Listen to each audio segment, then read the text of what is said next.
Saudara-saudara peserta mata kuliah pemrograman, kita lanjutkan pembahasan kita terkait dengan Object Oriented Programming yang masih melanjutkan topik tentang prinsip dasar yang kedua dari Object Oriented Programming, yaitu inheritance. Kita lebih dalami lagi inheritance ini. Ada 4 subtopik yang akan kita bahas. Yang pertama adalah bentuk-bentuk pewarisan di dalam C++ ini. Artinya struktur pewarisan yang mungkin bisa kita buat apa saja. Kemudian ada beberapa skema yang mungkin sangat terkait dengan inheritance ini, yaitu pertama adalah keyword static, kemudian virtual function, dan abstract class. Sebenarnya ada beberapa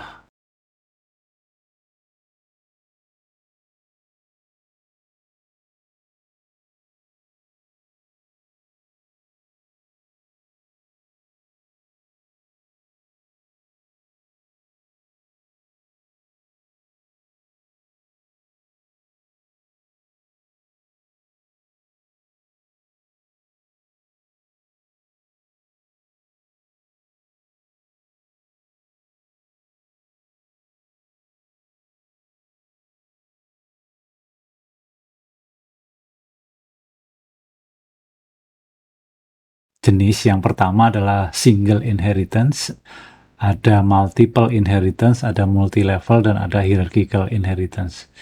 Ini semua itu sebenarnya menunjukkan struktur dari pewarisan yang kita buat. Jadi hanya strukturnya saja. Tapi kalau sintaks pemrogramannya itu saya kira sama saja. Ini adalah bagaimana kita menyusun struktur dari pewarisan ini. Yang pertama adalah single inheritance. Jadi kalau single inheritance ini adalah satu base class itu hanya memiliki sebuah derived class atau memiliki sebuah kelas turunan. Ini yang kita sebut sebagai single inheritance. Jadi pewarisannya tunggal saja.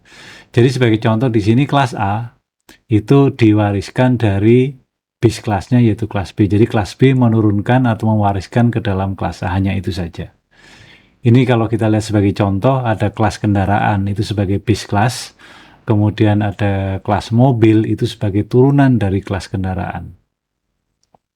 Maka kalau kelas kendaraan punya konstruktor, misalkan menuliskan ini kendaraan, sedangkan kelas mobil punya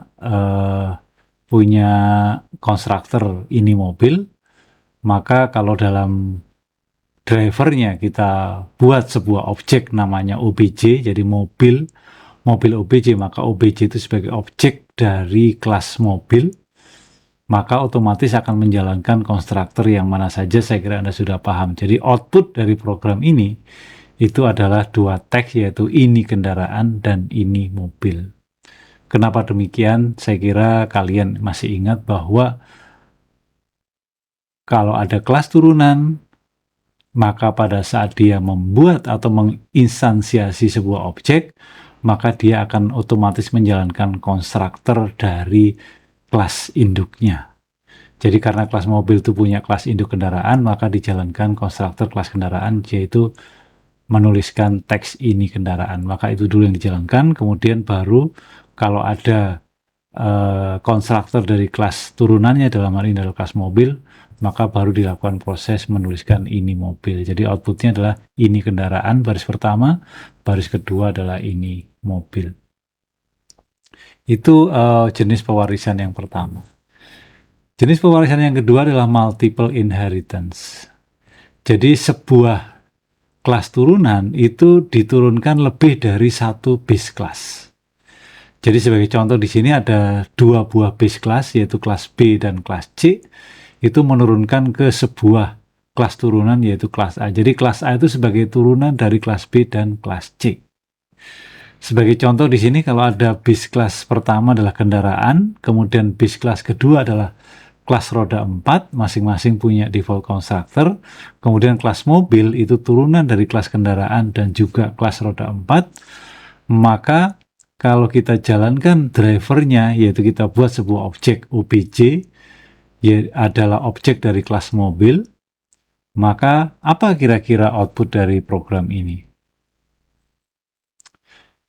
Berdasarkan ketentuan tadi bahwa kelas turunan itu selalu pada saat menginstansiasi sebuah objek selalu memanggil konstruktor dari kelas induknya, maka yang dijalankan pertama adalah konstruktor dari kelas kendaraan, kemudian konstruktor dari kelas roda 4, baru kemudian konstruktor dari kelas mobil. Jadi output dari program ini ada 3 baris teks. Pertama adalah ini kendaraan, kemudian ini kendaraan roda 4, dan berikutnya adalah ini mobil. Itu adalah multiple inheritance. Kemudian kalau multi-level inheritance, ini artinya bahwa kita ingat bahwa setiap kelas itu dapat berfungsi sebagai base class.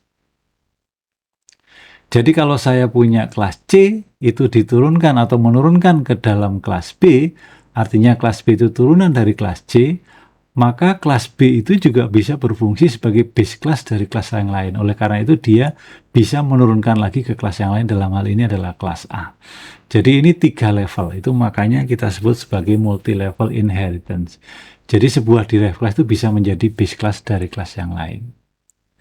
Ini kalau kita lihat contoh, ada kelas kendaraan, ada kelas roda 4 sebagai turunan dari kelas kendaraan, kemudian ada kelas mobil turunan dari kelas roda 4. Jadi kelas mobil itu atau mobil ini cucu dari kendaraan. Sehingga kalau ada kita create sebuah objek OBJ, objek dari mobil, maka ini adalah dia akan menjalankan yang mana? Itu tentunya dia mobil itu turunan dari roda 4, maka dia akan diproses adalah teks ini kendaraan roda 4 dan ini mobil. Tapi ingat bahwa roda 4 itu merupakan turunan dari kelas kendaraan. Jadi output dari program ini tentunya ada 3 baris teks, yaitu ini kendaraan roda 4, dan ini mobil. Itu adalah multi-level inheritance. Dan terakhir adalah hierarchical inheritance. Ini kebalikan, bahwa kalau tadi di dalam multiple inheritance itu beberapa base class itu menurunkan ke sebuah kelas, tapi kalau dalam hierarchical itu sebuah base class itu menurunkan ke lebih dari satu derived class atau kelas, lebih dari satu kelas turunan. Dalam hal ini sebagai contoh, kelas C itu menurunkan ke 2 kelas, yaitu kelas A dan kelas B. Jadi sebagai contoh ini kelas kendaraan, ada kelas sedan itu turunan dari kelas kendaraan, kemudian kelas bus itu juga turunan dari kelas kendaraan. Jadi kalau ada pembuatan objek baru namanya sedan OBJ1, maka dia akan menampilkan teks ini kendaraan dan ini sedan. Kemudian kalau bus OBJ2, maka dia juga akan menampilkan ini kendaraan dan ini bus atau ini bis. Jadi output dari program ini adalah 4 baris teks, yaitu ini kendaraan, ini sedan, ini kendaraan, ini bis. Kenapa? Karena kita ingat bahwa setiap instansiasi terhadap suatu objek, dia akan memanggil konstruktor dari kelas induknya. Itu yang dilakukan pertama. Jadi itulah kira-kira 4 jenis atau 4 tipe pewarisan yang mungkin bisa kita buat untuk menyelesaikan suatu persoalan. Selanjutnya, beberapa hal yang terkait dengan pewarisan ini adalah ada namanya variabel statik dan juga ada anggota statik dari sebuah kelas. Ini ada 2 topik yang bisa kita pahami apa maksud dari static keyword di dalam C++. Pertama adalah static variable. Jadi kalau yang namanya static variable itu, ini pertama adalah static variable dalam sebuah fungsi. Jadi kalau kita punya fungsi, kemudian di dalamnya kita definisikan atau kita deklarasikan sebuah variabel yang bersifat statik, maka alokasi variabel ini berlaku selama program berjalan. Artinya apa? Kalau dia dipanggil lagi, itu maka dia tidak terpengaruh. Jadi sebagai contoh, artinya alokasi untuk variabel statik dalam fungsi itu akan dilakukan hanya sekali saja, walaupun fungsi itu dipanggil berkali-kali. Sebagai contoh ini misalkan ada fungsi function namanya demo. Di situ ada variabel C tipenya int, dan dia sifatnya adalah statik. Jadi statik int c sama dengan 4. Maka kalau dipanggil sekali fungsi demo itu, maka dilakukanlah deklarasi variabel atau alokasi variabel c nilainya sama dengan 4. Kemudian di sini akan menuliskan c, kemudian c++, maka c-nya sekarang menjadi 5. Nah, kalau dipanggil lagi function demo itu, maka c-nya bukan kembali ke 4, tapi melanjutkan lagi. Jadi langsung si out c, dia 5, kemudian c++. Jadi kalau dia dipanggil 5 kali, misalkan i-nya sama dengan 0 sampai 5, demo itu dipanggil 5 kali, maka di dalamnya ada c out c, kemudian ada c++, maka yang dicetak nilai c-nya itu adalah berturut-turut 4, 5, 6, 7, 8. Itu kalau statik. Coba Anda ubah program ini. Misalkan statiknya Anda buang. Kalau statiknya dibuang, maka kalau program ini dijalankan, maka dia akan mencetak angka 4 sebanyak 5 kali. Kenapa? Karena setiap memanggil demo, C-nya itu dideklarasikan sama dengan 4. Itu kalau tanpa menggunakan statik. Dengan adanya statik, maka dia sekali dideklarasikan, dia berlaku selama program itu berjalan. Itu namanya statik. Nah, kalau itu tadi adalah static variable di dalam sebuah fungsi, tapi sekarang ini ada static variable di dalam kelas, itu juga bisa. Jadi kalau sebuah variabel itu dideklarasikan sebagai static di dalam kelas, sebagai contoh di sini ada static inti. Static inti itu di dalam kelas myClass. Maka kalau ini dijalankan, jadi misalkan obj1 di-create, obj2 di-create, kemudian obji sama dengan 2, kemudian obji sama dengan 3. Maka artinya kalau karena inti itu adalah statik, kemudian dia dideklar i-nya sama dengan 2 oleh obj1, kemudian dideklar sama dengan 3 oleh obj2, maka ini akan menyebabkan error. Kenapa error? Yaitu tadi, karena kalau sekali dideklarasikan static inti, maka dia berlaku untuk seluruhnya program itu berjalan. Jadi kalau dideklarasikan di tempat lain dengan objek yang lain, maka ini akan menyebabkan error atau tidak dapat berjalan sebagaimana mestinya. Itu adalah static member di dalam kelas. Beda dengan kelas myClass yang ada di sebelah kanan. Itu beda. Jadi kalau ditambahkan statik di dalam kelas myClass ini, kemudian variabel statik itu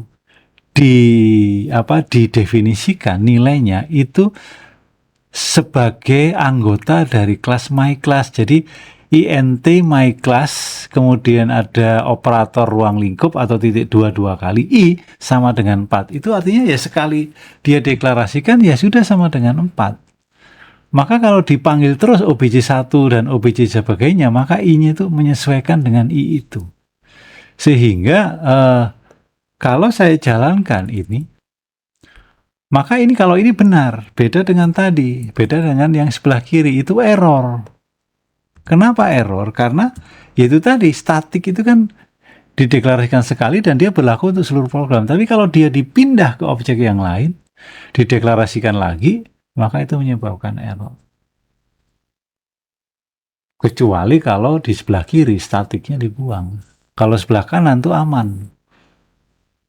Dan mendeklarasikan variabel di dalam kelas yang mendeklarasikan variabel statik di dalam kelas itu gunakanlah operator titik 2 kali. Jadi seperti ini, int myClass titik 2 kali i sama dengan 4. Itu static variabel di dalam kelas. Dan terakhir adalah saya kira ini sama ya. Dan terakhir adalah sebuah objek kelas yang statik.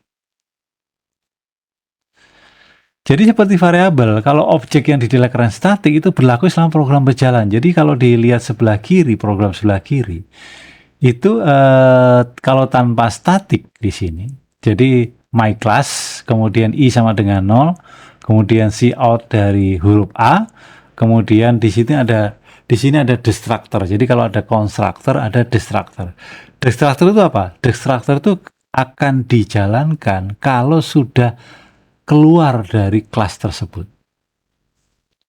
Jadi kalau di sini konstruktornya adalah menuliskan nilai A, menuliskan huruf A, destruktornya menuliskan huruf B, kemudian di dalam program min, int x sama dengan 0, jika x sama dengan 0, my class obj. Nah, pada saat menjalankan my class obj, maka langsung dijalankan konstruktornya kan, yaitu my class, dia akan menuliskan huruf A.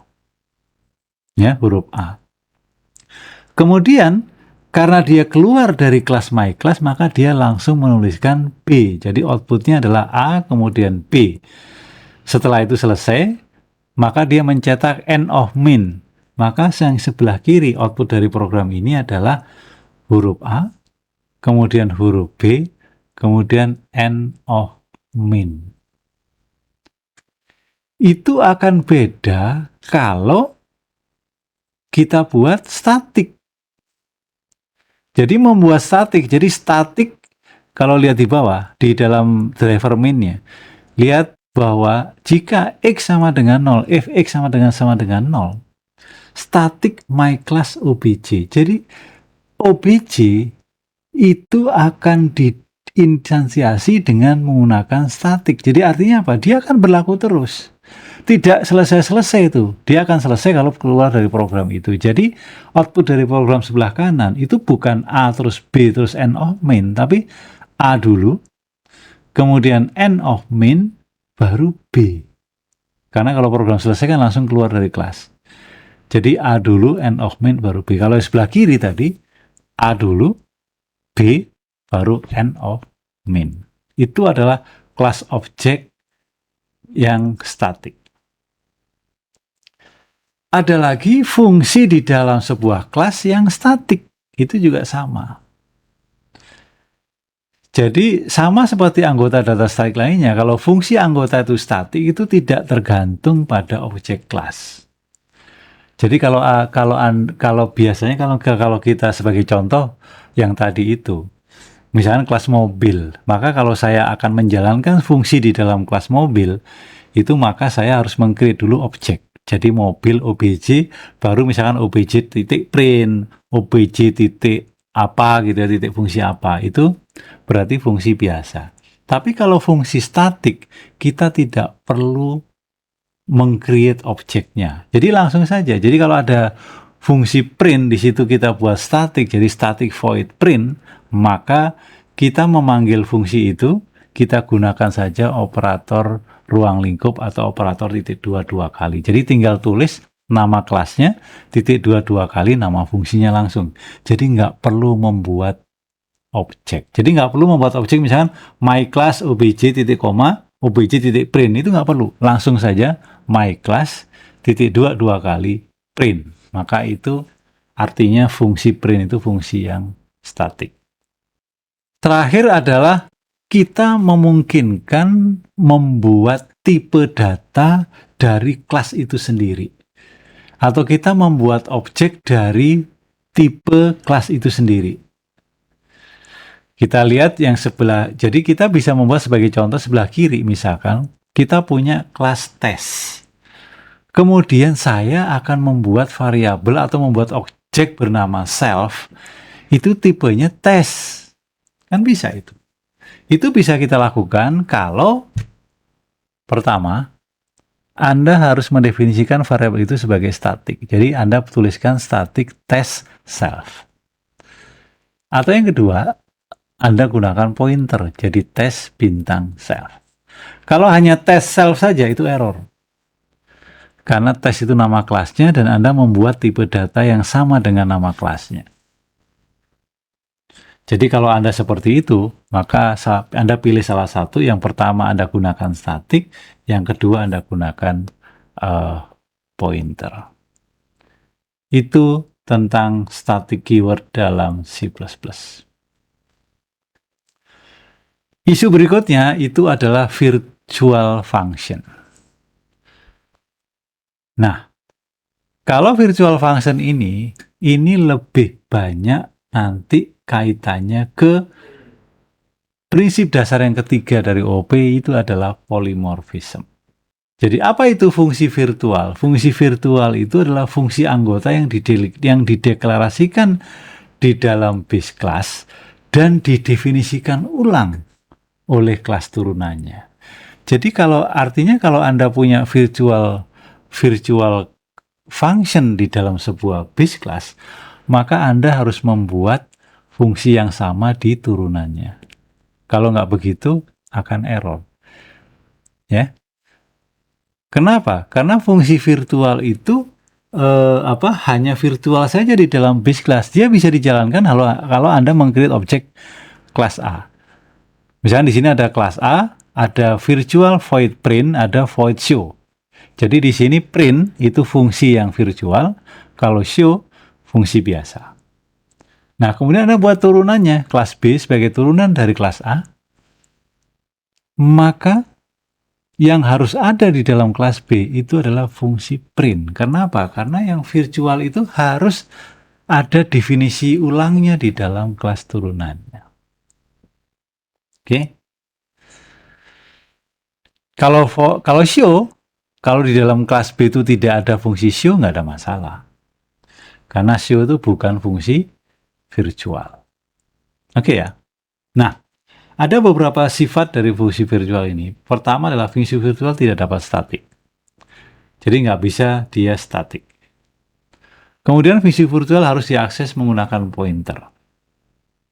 Dan terakhir, tentunya karena fungsi virtual itu harus diturunkan, harus didefinisikan di dalam kelas turunannya, maka prototype function dari virtual itu harus sama antara yang base class dengan yang kelas turunan. Jadi sebagai contoh void print itu adalah kelas turunan function virtual dari kelas A, maka print itu harus sama persis dengan prototipenya, itu harus sama persis dengan kelas induknya. Anda ingat prototype itu ada 3 ya, return type, nama kelas, dan argumen itu harus sama. Kalau yang atas void, yang bawah juga void. Namanya print, bawah juga namanya print. Argumennya di atas nggak ada, yang di bawah juga nggak ada. Ini yang nggak boleh beda kalau dia merupakan kelas virtual. Itu adalah kelas virtual. Jadi kalau dijalankan ini A bintang PTR, kemudian B D, PTR sama dengan alamat dari D, berarti PTR menunjuk ke alamat dari D, walaupun PTR itu kelas A.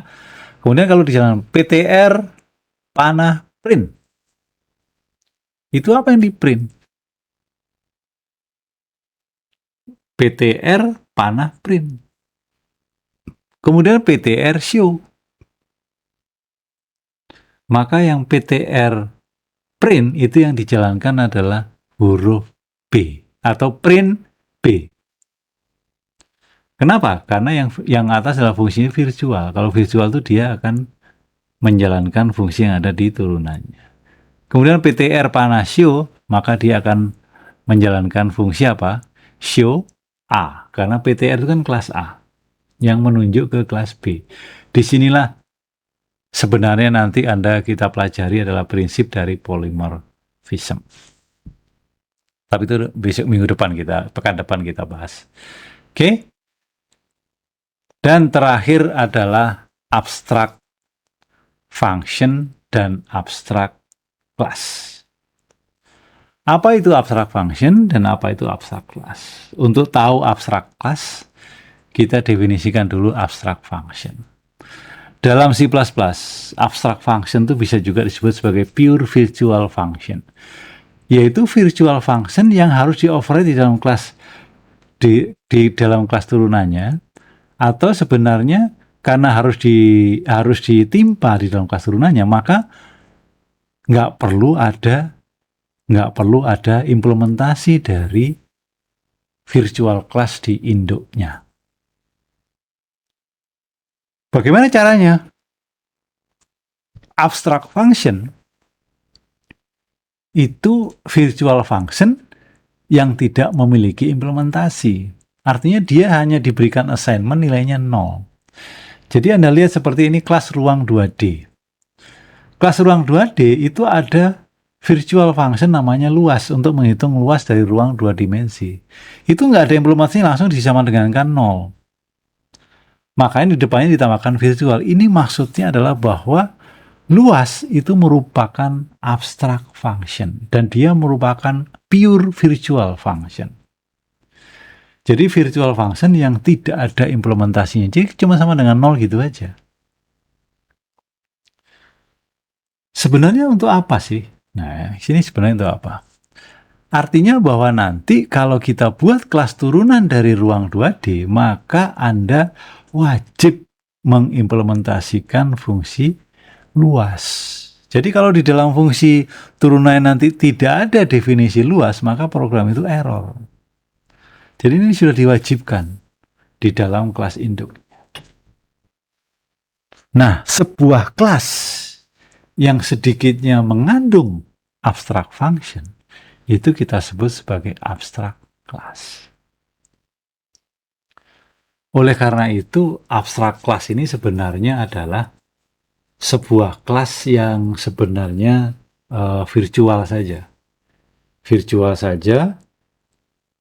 Karena apa? Karena ini hanya digunakan untuk menyatukan kelas-kelas turunannya, di mana di dalam kelas induknya itu tidak perlu ada implementasi. Ini sebagai contoh, misalkan kalau Anda atau kita misalkan dalam dunia nyata itu membuat kelas untuk manusia, ada kelas hewan, ada kelas tumbuhan. Nah, ini semua kalau dibuat terpisah-pisah itu kan tidak menunjukkan satu kesatuan. Maka dibuatlah kelas induknya. Jadi manusia, hewan, tumbuhan itu dibuatlah kelas di atasnya. Apa kelas di atasnya? Misalkan kita sebut sebagai kelas makhluk atau makhluk hidup. Nah, kalau di atasnya ada kelas makhluk hidup, fungsi apa saja yang bisa didefinisikan oleh masing-masing kelas turunannya, itu kita buat aja virtual atau pure virtual function di dalam kelas makhluk. Misalkan virtual function-nya adalah bernafas. Bernafas kan beda-beda antara manusia, hewan, tumbuhan kan beda-beda.